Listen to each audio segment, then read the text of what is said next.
पितरही पक्ष माहिनवा जीवतिया के दिनवा जीवतिया के दिन मनु हो सासु हमारा उजिया रहू लसई जीवतिया हमहू पूजबै जीवतिया हमहू पूजबाई हो सासु हमारा उजिया रहू लसई जीवतिया हमहू पूजबै जीवतिया हमहू पूजबाई हो। बोलिया तो बोलिऊ बहुहरि तो बोलायु ना जानिऊ तो बोलायु ना जानिऊ हो बहुहरि जकर ना गोदी माला लनमा जीवतिया नाही पूजै जीवतिया नाही पूजाई हो। बोलिया तो बोलियो तू बहुहरि तो बोलायु ना जानियो तो बोलायु ना जानियो हो बहुहरि जे करे ना गोदिया लालनमा जीवतिया नाही पूजाई जीवतिया नाही पूजाई हो। यतनी बचना सुनी बहुहरि तो नाये नाला लित भाये नाये नाला लित भाये हो बहिनी जाई के पहुँची को ठरिया सुसु की सुखी रोमय सुखी सुखी रोमय हो बहिनी जाई के पाहुड़ै पालंगिया सुसु की सुखी रोमय सुखी सुखी रोमय हो।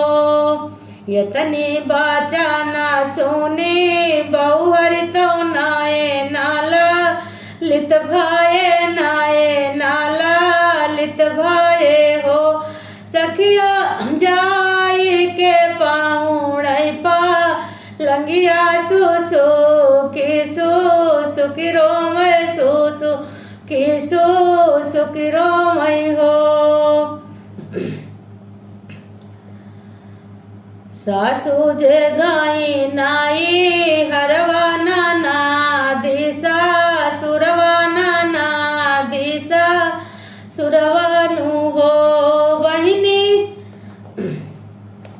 सासु जे गाई नाई हरवा नाना दिशा सुरवा नाना दिशा सुरवाई हो बहिनी बंद की बाजार के मरिया गाना ज्योति पूजैया गनवा ज्योति पूजाई हो बहिनी बंद की बाजार के मरिया आंगनवा ज्योति पूजैया आंगनवा ज्योति पूजाई हो।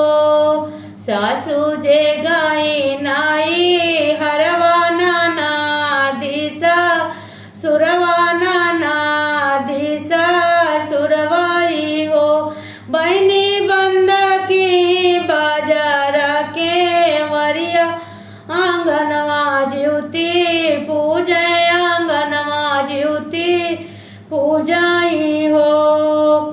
सासु जे आई नाई हर से नाना दिशा सुर से नाना दिशा सुर से नी हो बहुहरि खोली दे तू बाजार के मरिया गादलवा कैसे रोवैला लनवा कैसे खेलाई हो बहुहरि खोली दे तू बाजार के मरिया लालनवा कैसे खेलई लालनवा कैसे रोवई हो। सासु जे आई नाई हर से नाना दिशा सुर से नाना दिशा सुर से नी हो वही तो बहुहरि खोली दे तू बाजार के संवरिया न दिलवा कैसे रोवै लालनवा कैसे खेलाई हो। तो जब खेल खोल दिया और देखा बालक, भगवान ज्योतिया माता की कृपा थी, तो देखिए क्या होता है। गन्ना कई पेड़वा होइगा नरवा तो केलावा पे फुलवा तो केलावाई फुलवाई हो। सखिया कला सा कैलालन भुइया खेलई तो हाँसी रुख देखो तो हाँसी मुख देख हो।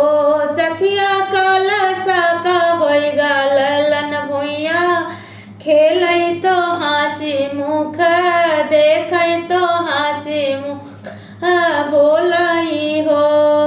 गन्ना कई पेड़वा होइगा नरवा केलावा तो फुलवा तो केलावा के फुलवाई हो।